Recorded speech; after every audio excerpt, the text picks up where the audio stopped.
Let's go. Well, good day, everyone. Welcome to week number 21 here on our 2025 Chronological Bible-in-a-Year Reading Challenge, coming to you week after week, helping you read the Bible in a chronological format in the hope that we understand and appreciate the Bible's big story as it unfolds, what we call the meta-narrative of Scripture. Yes, as we read the Bible, there are devotional aspects to it that we should give our heart and our ear to. Yes, there are practical applications to be made to our life. Yes, there are theological and doctrinal insights and information to be gained, but I'm not here in these tutorials to address any of those. Every now and again, I might throw one out just for free, but my main point in these tutorials is to help you step back, take a breath, and understand the Bible's big picture story. And I want to tell you, this week, we really need to pay attention. It is a monumental week in that big story as we witness the kingdom of Israel, established under mainly King Solomon and David before him. The glorious kingdom of Israel is now divided into two separate kingdoms, as foretold by prophecy last week in Solomon's last dying days, as he essentially sinned against the Lord. This was the consequence, the prophesied consequence of that. Well, it takes place this week as King Solomon's son goes to take the reins. The 10 northern tribes look at him and say, "No, thank you very much. We do not want to be led by you." And essentially, the 10 tribes in the north secede. They break away from the kingdom. They become known, incidentally, as the kingdom of Israel. Okay, so they basically retain the name Israel because they're the majority, okay, the 10 tribes up north, whereas Solomon's son down here, Rehoboam in Judah, well, they just become known as the kingdom of Judah. Okay, so as foretold by the prophecy last week, that by Ahijah the prophet, when he ripped his cloak into 12 pieces, 10 tribes in the north form one kingdom. In the south, a separate kingdom there in Jerusalem, in the land of Judah, with the tribe Judah, obviously, and little baby brother Benjamin, okay, because Benjamin is so small, remember, basically absorbed into Judah down there. And also a third tribe joins them, the tribe of the Levites, okay? Because remember, all the way since, since the days of Abraham, Isaac, Jacob, and the boys, okay, Joseph's tribe was split into two. So while Jacob had 12 sons, he actually had 13 tribes. With Joseph's being split into two, we have 13 tribes. Well, 10 of those are in the north, 3 are in the south. The reason the Levites, who were scattered all through the promised land, come down to Jerusalem to join the south is because they were predominantly the priestly tribes. And the guys up north want to have nothing to do with them either.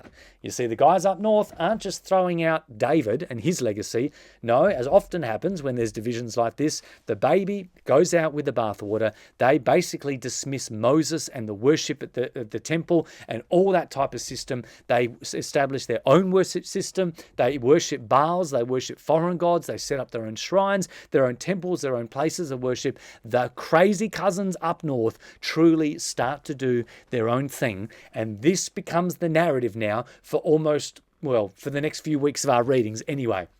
Israel in the north, Judah in the south. Israel in the north, Judah in the south. And we're going to see that as we continue the book of Kings this week. In the narrative, particularly in the book of Kings, it's going to be speaking about the king in the north and then the king in the south. The king in the north and then the king in the south. So I probably stress this too much, but part of me says I can't, right? It is so monumental and important that we understand this split that takes place this week, because also the prophets from here on in are going to prophesy, some of them to Israel in the north, some of them to Judah in the south. Please pay attention to this. It is a hugely, hugely important part of the biblical narrative. And that's one of the reasons that on our reading schedule, if you've printed it out, the PDF, one side of that, okay, lists the kings of this divided kingdom era. And this is going to be particularly helpful for you from now on, from this week and into the next 3 or 4 weeks, as we witness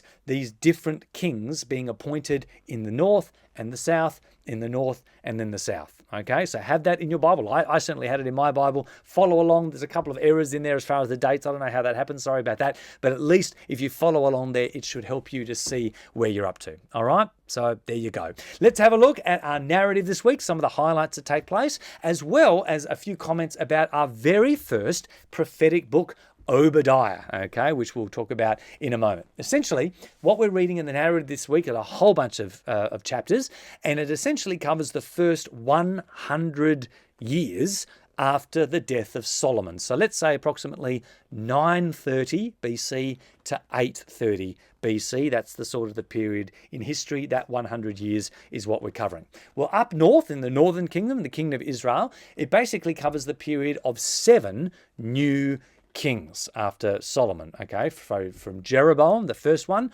all the way through to the wicked Ahab, the guy that married Jezebel, okay. And basically, not only was Ahab wicked, all the kings up north are bad. That's basically the story. After this split, everyone that led the northern kingdoms are bad and do evil in the eyes of the Lord and worship false gods. Okay, they violate God's covenant. They kick out the Levitical priests. They appoint priests from wherever they want and establish their own places of worship, etc., etc. So we're going to read the story there of 7 evil kings, basically. We're also going to be introduced this week up north to a couple of key prophets. Elijah, okay, being the most significant one. He's ministering up here in the north, okay. Elisha we're introduced to. We'll read more about him next week. And also a couple of other minor prophets that you may not know or be that familiar with. One of them, is a favorite one of mine actually, is a guy called Micaiah, okay. And Micaiah is significant because he actually appears at a time when the king of Judah and the king of Israel are working together to go fight a foreign army. Normally, these guys fight each other, okay, as we'll see. But in this instance, Jehoshaphat, the guy down here, is working with Ahab to go to war against someone else. And he asks for a prophet to predict the outcome. Well, the northern king, Ahab, gets all these prophets to come, and they all say, yes, you're going to win. But the king of Judah says, no, I don't want your prophets prophesying. I want to make sure that it's a prophet of Yahweh that's prophesying. Do you have any prophets here of Yahweh left anymore? And he goes, yeah, there is one that speaks in the name of Yahweh, but I don't like him very much because he says bad stuff about me. But they get him to come in anyway. Well, this guy's called Micaiah, and he says, yes, you should go to war. Really? We should go to war? You agree with all the other? Yes, I agree with all the other prophets. And you know why you should go to war? Because Ahab, when you go to war, it's going to result in your death. And that is Yahweh's doing. Well, Ahab, of course, doesn't like this at all. But the reason this is significant, and Micaiah knows this, is because he had a vision of heaven. And he actually saw in heaven, heavenly beings going to Yahweh and essentially having a conversation about the outcome. And Yahweh said, which one of you spirits will go down to the prophets down there in Israel and deceive them for me? All right? And one of the spirits puts up his hand and says, I'll do it.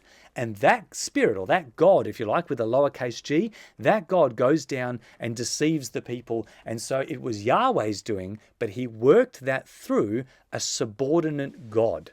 Now, this might sound strange to people who've never heard this kind of thing before, but it's not strange to you and I, because as we've read through the scripture, we've seen this a couple of times. This is basically reminiscent of what happened with Job. It's the divine council, what a lot of theologians call the divine council, a council of little g gods, okay, spiritual beings who consult with Yahweh, the great God of gods, who gives them instructions. Well, that's the way the ancient world thought, and that's what comes out with the prophet Micaiah, who saw this take place in heaven and knew that ultimately, while it was a deceptive spirit that was speaking to these prophets to say, yeah, go fight this battle, Yahweh was actually the one behind it. Well, what a fascinating insight that man has. There you go. So why do I say that? I say that because we're talking about the northern kingdom. There's a bunch of kings. There's a bunch of prophets, including some very interesting ones. And essentially, although most of this time, as I said, these kingdoms are at war with each other, they do unite in this one war right at the end, and that basically finishes off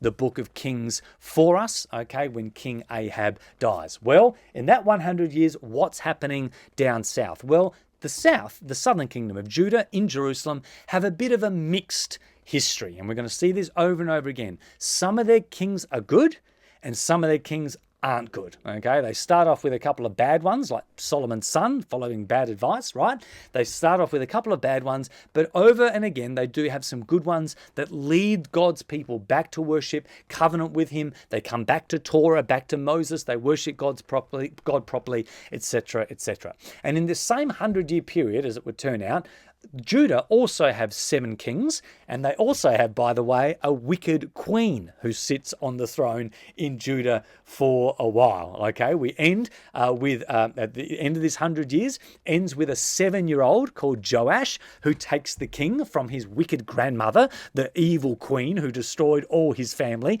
But this one little baby was rescued and was kept aside and hidden in a temple for 6 years. He's brought out at the age of 7. He's crowned king, and the evil queen is executed. Oh, it's just an amazing story, okay? It's like all the dramas that happened, okay? So this is it. It's politics, basically, is what it is. It's the Book of Kings with an evil queen. I love that bit of it. The point is, in Judah, they do have some good leaders. Asa, Jehoshaphat, for most of his reign, was pretty good, but they've also got some very questionable characters.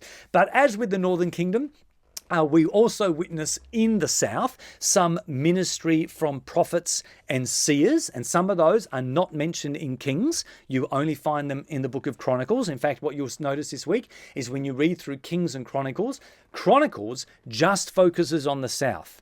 Okay, so don't skip over. Some of Chronicles is copy and pasted like previous weeks, but please don't dismiss it. Read Kings, and you'll read about both kingdoms. Then read Chronicles, and it'll focus you on the south. Okay, so as with what happens in the north, there are prophets that come to the south, and as happens to the north, there are also some foreign nations that attack Judah or that watch Judah being attacked. And one of the most significant nations that does that is the nation of Edom. Okay, and this is where we come to the prophet Obadiah. All right, here we go. Obadiah is our very first prophetic book that we are going to read. And listen, it's great that we're reading him now as our first prophet because it's only 21 verses, okay? It's the shortest of all the prophetic books, so the quickest to read, okay? It's actually the shortest of all the Old Testament books, the book of Obadiah. The hardest thing about him is finding it in your Bible, basically, okay? But it's there. Obadiah is basically a really common Old Testament name, and it simply means servant of the Lord. And one of the reasons we believe Obadiah is placed in this period of history is because there are actually 2 Obadiahs mentioned in the narrative this week, one in the north and one in the south. So it's most likely it's this southern Obadiah. It's possible anyway that it's this southern Obadiah that is prophesying. Now we don't know that exactly. We don't really know when Obadiah was written, but what we do know clearly is that he is speaking to the country, a neighboring country called Edom. Now, Edom are basically down south, so south of Judah on the way to Egypt, okay? And they, of course, are Old Testament, Genesis, Esau's descendants. Abram, Isaac, Jacob. Jacob had a hairy twin brother Esau, okay? Edom are the descendants of Esau, who are always basically antagonistic against Jacob and Israel's descendants, okay? In Genesis, there's the mix-up, of course, between Jacob and Esau. In Exodus, when Moses comes out of the Red Sea and is walking his way through his wilderness, he tries to get through Edom, and Edom says, no, you can't. Makes life difficult for him. Edom made life difficult for King Saul. In fact, they had a war at one stage. And even in the New Testament, we still see descendants of Edom. King Herod, believe this. Can you believe this? King Herod was a descendant of Edom. And what's he doing? Well, he's killing all the babies and trying to destroy the baby Messiah, okay? So Edom is like a thorn in the side, as it were, of God's people all the way through Scripture, and it's no different this week. So what happens? This prophet Obadiah comes, and he prophesies against Edom because they stood by and watched Judah and Jerusalem get overtaken by a foreign army. And Obadiah says, no. Listen, you might be distant cousins, but you cannot get away with mistreating God's people like that and not coming to their help. Okay? Now, this happens a number of times through history where prophets speak to foreign nations because how they mistreat God's people. And it's all because, as we mentioned last week, the prophets not only see what happens in heaven, they're ministers of the courtroom. The prophets are also ministers of the covenant. Okay? The prophets take what God has said in the scripture, particularly in Moses, and they prophesy that to God's people. And in this case, they prophesy that to the Edomites. Why? Because God said to Abraham, "Those who bless you I will bless, but those who curse you I will curse." See, even though Judah down south and Israel, of course, up north, both of them turn away from God at different points in their history, and God's judgment comes on them because they're disobedient to their covenant, God is still faithful to his covenant to Abraham. And so when outsiders curse God's people, God now has a go at them. "I will curse those who curse you," even when my own people are being disciplined and probably deserve it. They are still children of Abraham. And so that is effectively the message of Obadiah. Don't mess with God's people. How dare you stand back and watch your distant cousins get taken over. Okay, but regardless, wherever Obadiah is placed in the scripture or placed in the history, because there are other times, as I said, in history that Edom does this to God's people, the fact is it is a great prophet. To start, as I said, it's the shortest of all the books in the Old Testament. It's the most minor of the minor prophets, so a really good one to start with. Secondly, it shows us that covenant script that I've mentioned before. And thirdly, Obadiah is the first prophet to mention a key phrase that's going to come up over and over again as we read the prophets, referred to as the day of the Lord. Okay, keep your eye out for that. This phrase, the day of the Lord, a day of judgment against a certain group of people. Well, Obadiah mentions that. I won't say much about that now because we're going to see that over and over again as we read through. All right, there you go. Long video today, but very worthwhile. This is a monumental week. Just as in previous weeks, we've been reading narrative interspersed with Psalms. Okay, so Samuel and King interspersed with Psalms, or in the era of Solomon, interspersed with his books of wisdom. From now on, we're going to be reading narrative of north and south, interspersed with prophets. Some of whom speak to the south in Jerusalem, some of whom speak to the north, and some, like Obadiah, speak to other nations. This is where we're going in the next few weeks. Well done, guys. Have an awesome week of readings. I certainly enjoyed it. I'll catch you next week as we reach the halfway mark of our 44-week challenge. Bless you heaps. Bye.